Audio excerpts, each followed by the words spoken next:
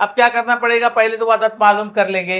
जाहिर सी बात है, ये अदद मिलने से ये बन रहा है तो पिछला अदद हमको आसानी से मिल जाएगा। अगर हम इसमें से ये 640 में से 125 तफरीक कर ले तो अदद मिल जाता है हमको। 10 में से 5 गया 5 वापस, ये 1 बचा और यहाँ पर बचा